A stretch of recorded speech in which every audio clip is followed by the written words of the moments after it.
Film की शुरुआत में हमें 1941 का समय दिखाया जाता है, जहां हम युगोस्लाविया देश की राजधानी में दो दोस्तों ने ब्लैकी और मार्को को देख पाते, जिन्हें शराब पीकर अय्याशी करने का बहुत शौक होता है। अब जब ये लोग नशे में झूमते हुए रात के 3 बजे सड़कों पर भटक रहे होते, तभी वो दोनों मार्को के भाई इवन के चिड़ियाघर के पास से गुजरते।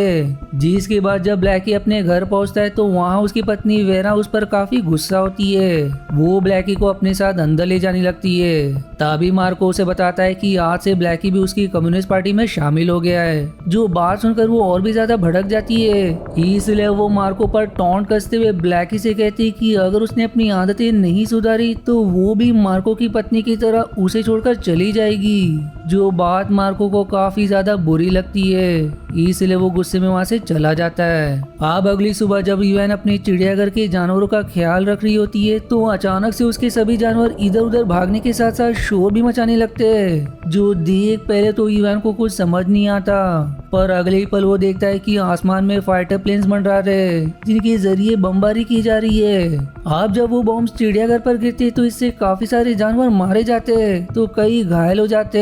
हालांकि इवान एक चिम के बच्चे को, जिसका नाम सोनी होता है, उसे लेकर वहाँ से तुरंत निकल जाता है। दरअसल ये हमला युगोस्लाविया के अंदर घुसकर जर्मन सेना कर रही थी। और इसी दौरान दूसरी तरफ हम ब्लैकी को देखते, जो अब भी नशे की वजह से काफी अजीब हरकतें कर रहा होता है। जैसे कि इस बमबारी के दौरान वो आराम से अपने नाश्ते का मजा ले रहा होता है। उसी बीच जब बमबारी की वजह से उसके ठीक सामने ऊपर लटकता झूमर गिर जाता है तो वो अपनी बंदूक को लेकर अपने देश के लिए लड़ने जाने का फैसला करता है। जिस पर वेरा कहती है कि वो जरूर अपनी गर्लफ्रेंड नतालिया से मिलने के लिए जा रहा है, जो थिएटर्स में छोटा मोटा नाटक का प्रदर्शन करती है। लेकिन यहाँ वेरा की बातों को नजरअंदाज करते वो तुरंत बाहर चला जाता है। अब इसके बाद रास्ते में ब्लैकी को इवान दिखाई देता है, जो अपनी चिड़ियाघर के तबाह होने के कारण रो रहा था। जिस पर ब्लैकी उसे कुछ पैसे देते हुए कहता है कि वो चिंता ना करे, क्योंकि वो उसके लिए एक दूसरा चिड़ियाघर बना देगा। अब इसी तरह कुछ दिन बीत जाते हैं और इसी बीतते हुए वक्त के बीच जर्मन सेना ने युगोस्लाविया की सेना को हराकर देश पर कब्जा कर लिया था। इसी दौरान ब्लैकी की मुलाकात एक दिन नतालिया से होती है, जो ब्लैकी से बताती है कि उसके ऊपर इनाम रखा गया है, क्योंकि वो कम्युनिस्ट पार्टी के लिए काम करता है। इसलिए वो अब उसे छोड़कर अपने पागल भाई सहित एक जर्मन ऑफिसर फ्रांस के साथ चली जाती है। जिस धोखे से ब्लैकी को दुख तो बहुत होता है, पर वो कुछ कर भी नहीं सकता था। इसी बीच जर्मन से छुपते हुए मार्को, वेरा और बाकी अपने पार्टी के लोगों को लेकर इवान के घर पहुंचता है, जहां वो देखता है कि इवान खुद को फांसी लगाकर खुदकुशी करने की कोशिश कर रहा है, क्योंकि अपने देश के इस बदतर हालत से वो तंग आ चुका था। पर इस पर मार्को उसे डांटते हुए कहता है कि जब देखो वो इसी तरह मरने की नाकाम कोशिशें करता रहता है। जिसके बाद न्यूज के जरिए मार्को को पता चलता है कि उसे और ब्लैकी को जर्मन सिपाही हर जगह ढूंढ रहे हैं, क्योंकि वो कम्युनिस्ट पार्टी के लिए काम करते हैं। अब इस खबर से मार्को को इतना तो साफ हो चुका था कि उनके बीच कोई ना कोई गद्दार तो पक्का मौजूद है, जिसने उन्हें उनके नाम और काम के बारे में बताया है। हालांकि तभी मार्को को अपनी और बाकी सभी की सुरक्षा करनी थी, इसलिए वो उन सभी को लेकर अपने खुफिया ठिकाने पर चला गया, जहां वो चोरी से हथियार बनाने का काम करता था। यहाँ वो सभी के साथ एक अंडरग्राउंड बेसमेंट में आया, जहाँ पहले से ही काफी लोग मौजूद थे। और तभी बेचारी वेरा के भी पेट में दर्द शुरू हो चुका था, क्योंकि वो ब्लैकी के बच्चे को जन्म देने वाली थी, जिसमें उसकी मदद वहाँ मौजूद सभी औरतें करती है। और बच्चे का जन्म होते वेरा ने इवान से कहा कि वो इस बच्चे का नाम जोआन रखना चाहती है। अब इसके आगे वो कुछ और कह पाती, इससे पहले उसने अपना दम तोड़ दिया। जिसके बाद जब ब्लैकी को अपनी पत्नी की मृत्यु की खबर मिली तो वो काफी दुखी हुआ। पर इसी तरह से पूरे 3 साल का समय बीत गया, जिस बीच मार्को और ब्लैकी मिलकर अब भी कम्युनिस्ट पार्टी के लिए काम करते रहे। इसी दौरान एक दिन उन दोनों को वो 3 आदमियों का पता चल जाता है, जिन्होंने उनके नाम जर्मन्स को दिए थे। इसलिए मार्को और ब्लैकी उन्हें काफी मारते हैं, जिन्हें मारने के बाद दोनों सीधा उस थिएटर में पहुंचते, जहां नतालिया का नाटक चल रहा था, जिसे देखने के लिए वहां फ्रांस भी आया होता है। जिसको देखते ही ब्लैकी को ना जाने क्या हो जाता है कि वो सीधा उस नाटक के दौरान बीच स्टेज में आकर खड़ा हो जाता है। फिर वो वहाँ मौजूद एक दूसरे आदमी को डराकर उसे और नतालिया को एक साथ मारने के लिए कहता है। जो सब देखकर फ्रांस जब उसे मारने के लिए उठता है तो ब्लैकी उसको गोलियों से भून डालता है और फिर मार्को समेत वो नतालिया को लेकर वहाँ से भाग निकलते। अब इसके बाद ब्लैकी जबरदस्ती नतालिया के साथ शादी करता है, पर यहाँ हम देख पाते हैं कि मार्को भी नतालिया को चाहता था, इसलिए वो मौका पाते ही उसे खोल देता है। लेकिन ब्लैकी उन दोनों को साथ देख ही लेता है, इसलिए वो पहले तो मार्को को सजा देता है। पर जब तीनों काफी ज्यादा शराब पी लेते तो नशे में वो सब कुछ भूलकर साथ में नाचने लग जाते, क्योंकि अब तक ब्लैकी ने मार्को को माफ करके दूसरा मौका दे दिया था, जो शायद आगे चलकर उसकी सबसे बड़ी गलती साबित होगी। हालांकि जब सुबह होती है तो वो तीनों देखते कि उन्हें जर्मन सेना ने चारों तरफ से घेर लिया है और फ्रांस अब भी जिंदा था, क्योंकि उसने गोली लगने के समय बुलेट प्रूफ जैकेट पहनी हुई थी, जिसे देखते ही नतालिया वापस उसके साथ वहाँ से चली जाती है और मौका पाकर मार्को भी भाग निकलता है। पर ब्लैकी बेचारा पकड़ा जाता है, जिसे एक मेंटल हॉस्पिटल में बिजली के झटके देकर टॉर्चर किया जा रहा होता है। यहाँ पर अब मार्को किसी तरह से पहुंच जाता है। साथ ही यहीं पर फ्रांस और नतालिया अपने भाई को देखने के लिए आए होते।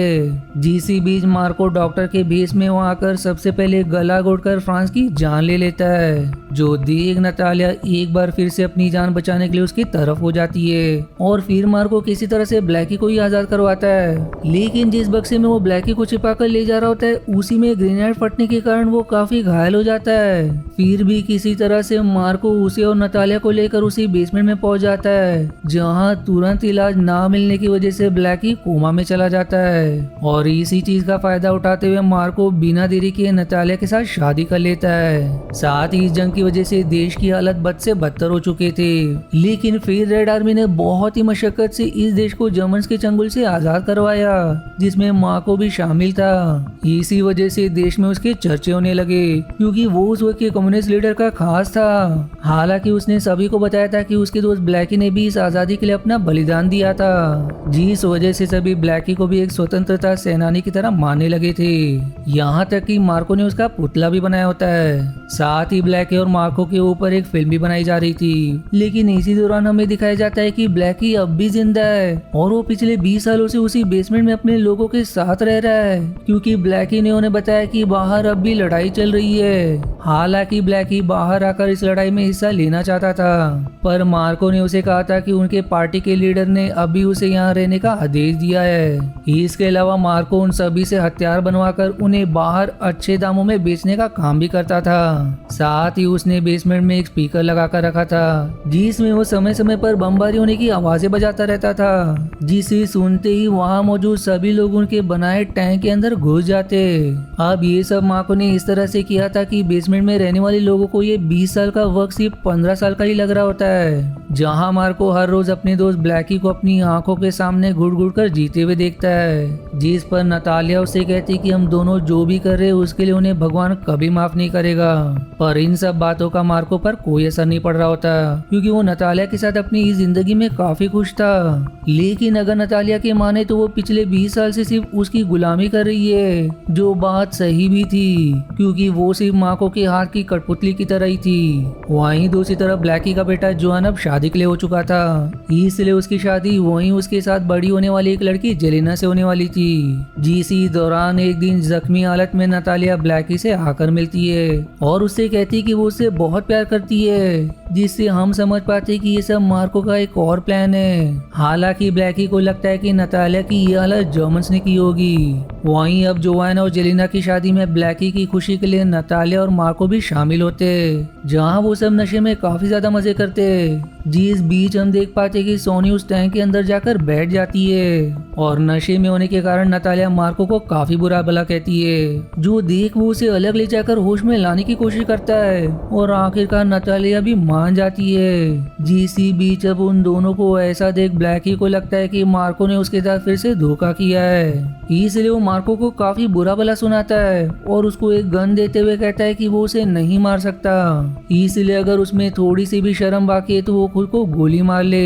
और इस बार ब्लैकी की बात मार्को को लग जाती है, जिस कारण वो सबसे पहले अपने पैर में गोली मारता है और अब जैसे वो खुद को मारने पड़ता है तभी टैंक में बैठी सोनी फायर कर देती है, जिससे अब वहाँ दीवार से बाहर जाने का एक रास्ता बन जाता है, जहाँ से सबसे पहले सोनी भागती है, जो देख इवान भी उसके पीछे जाता है। अब इसके बाद ब्लैकी अपने बेटे जोआन के साथ इतने सालों में पहली बार बाहर की दुनिया में निकलता है, क्योंकि उसके ऊपर अब भी जर्मन से लड़ने का भूत सवार था। इस कारण वो सबसे पहले उस जगह पहुंच जाता है जहां उसके और मार्को के ऊपर बन रही फिल्म की शूटिंग हो रही थी। लेकिन वहां दो लोगों को जर्मन सेना के कपड़े में देखकर वो सबसे पहले उन्हें मार डालता है। फिर वो आगे जाकर देखता है तो उसे फ्रांस का रोल निभाता एक एक्टर दिखाई देता है, जिसे देखते ही वो जोआन से कहता है कि फ्रांस इतने सालों के बाद भी जरा भी नहीं बदला। जिसके बाद वो बिना देरी के उस नकली फ्रांस को भी गोली मार देता है, जहाँ फिर वो सभी को कुचलने के बाद वहाँ से दूर निकल आता है। वहीं दूसरी तरफ जब जेलिना को पता लगता है कि जोआन बाहर चला गया है तो वो कुएं में कूदकर खुदकुशी कर लेती है, क्योंकि उसको लग रहा था कि जोआन अब कभी वापस नहीं आएगा। वहीं इधर जोआन ब्लैकी के साथ पहली बार सूरज को उगते हुए देख रहा था, जिससे उसे समझ आता है कि ये दुनिया कितनी खूबसूरत है। फिर जोआन की खुशी को देख ब्लैकी जबरदस्ती उसे नदी में तैरने सिखाने लग जाता है, जबकि जोआन को डर लग रहा था। जिसी बीच ब्लैकी की नजर वहां से गुजर रहे एक हेलीकॉप्टर पर पड़ती है, इसलिए वो उसके पीछे चला जाता है और उसकी इस लापरवाही के कारण बेचारे जोआन की पानी में डूबने की वजह से मौत हो जाती है। दूसरी ओर नतालिया फिर से वापस मार्को के साथ हो गई, जिन दोनों ने मिलकर अपना घर और वो बेसमेंट बॉम्ब से उड़ा दिया और फिर वो दुनिया की नजरों में हमेशा के लिए गायब हो गए। जिसके बाद बीतते समय के साथ मार्को के कम्युनिस्ट पार्टी के लीडर की बीमारी के कारण मौत हो गई और फिर 1992 तक देश के अलग अलग हिस्सों में आजादी की लड़ाई शुरू हो चुकी थी, यानी कि यूगोस्लाविक में युद्ध की शुरुआत हो गई थी। जिस दौरान हमें इवान को भी दिखाया जाता है, जो अब जर्मन की एक पागलखाने में था, क्योंकि वो डॉक्टर्स को अक्सर अपनी उसी बेसमेंट के अंदर 20 साल रहने वाली बातें बताता रहता था, जो उनके लिए यकीन करना मुश्किल था, इसलिए वो उसे पागल समझते थे। यहाँ फिर एक दिन इवान का डॉक्टर उसे बताता है कि मार्को और नतालिया असल में भगोड़े अपराधी है, जिनकी तलाश इंटरपोल अब भी कर रही है। अब यहाँ अपने भाई की सच्चाई को सुनकर इवान के पैरों तले जमीन ही खिसक जाती है, इसलिए वो डॉक्टर से जिद करके उनके साथ उसी बेसमेंट में गया, जहाँ कुछ सिपाही मौजूद थे, जिनसे पूछने पर अब उसे पता चलता है कि यूगोस्लाविया देश अब पूरी तरह से खत्म होकर कई आजाद देशों के हिस्सों में बढ़ गया है और जिस हिस्से में वो अभी खड़े वो असल में बोस्निया है। यहाँ अब अपने देश की पूरी तरह से मिट जाने की सच्चाई उससे बर्दाश्त नहीं हुई, जिससे वो पूरी तरह से टूट गया, जिस कारण उससे परेशान होकर डॉक्टर उसको वहीं छोड़कर चला जाता है। जिसी बीच इवान की मुलाकात सोनी से होती है, जिससे मिलकर वो काफी खुश हुआ और जब दोनों वहाँ से बाहर आए तो उनके सामने जंग चल रही थी, जिसके बीच उसका भाई मार्को हथियारों के साथ सौदा कर रहा होता है, जो सौदा तो नहीं हो पाता। लेकिन मार्को को इस तरह अब भी ये सब करते हुए देख इवान का खून खौल उठता है, इसलिए उसे मौका मिलते ही बुरी तरह पीटने लग जाता है। वो उसे तब तक मारता रहता है जब तक मार्को अधमरा नहीं हो जाता। यहाँ भी इवान ने ये इसलिए किया क्योंकि वो समझ चुका था कि मार्को जैसे कुछ लालची लोगों के कारण ये जंग कभी रुकी नहीं और उसने एक तरह से उनसे ये हथियार बनाकर उसे भी इस पाप का भागीदार बना दिया। इसलिए वो अपने इस पछतावे की आग में जलते हुए एक चर्च में जाकर इस बार सच में फांसी के जरिए आत्महत्या कर लेता है, क्योंकि अब की बार उसे रोकने वाला कोई नहीं था। दूसरी तरफ मार्को की हालत देखकर नतालिया उसे संभालने के लिए आती है, जिन दोनों को एक मिलिटेंट पकड़ लेता है और क्योंकि इन मिलिटेंट्स का लीडर ब्लैक ही था, इसलिए वो बिना सोचे उन्हें मारने का आदेश दे देता है। इसलिए मार्को के साथ नतालिया को वो लोग गोलियों से भून डालते हैं। अब क्योंकि यूगोस्लाविया खत्म होने की वजह से काफी लोग बेघर हो चुके थे, इसलिए वो उनको और सोनी को अपने साथ लेकर उसी अंडरग्राउंड बेसमेंट में जाता है, जहां उसने अपनी जिंदगी के 20 साल बिताए थे। और फिर एक दिन वहीं कुएं में उसको अपने बेटे जोआन की परछाई दिखाई देती है, जिस तक पहुंचने के चक्कर में उसमें गिरकर उसकी भी मौत हो जाती है।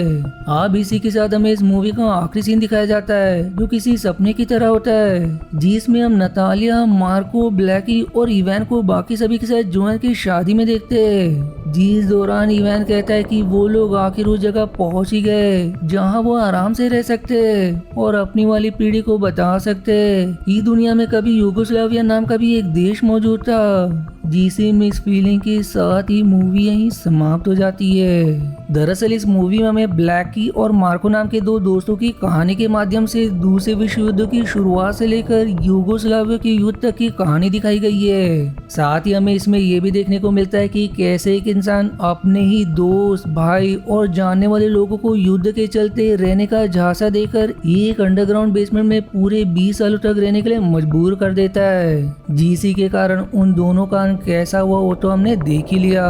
वहीं अगर दोस्तों आपको ये वीडियो पसंद आई है तो इसे लाइक करना ना भूलिएगा। मिलते हैं अगली मूवी के एक्सप्लेनेशन पर, तब तक के लिए धन्यवाद दोस्तों। आशा है आपको मेरी एक्सप्लेनेशन पसंद आई। यदि हाँ तो प्लीज वीडियो को लाइक करना और चैनल को सब्सक्राइब करके सपोर्ट करना ना भूलें। मिलते हैं अगले एक्सप्लेनेशन वीडियो में, तब तक के लिए धन्यवाद दोस्तों।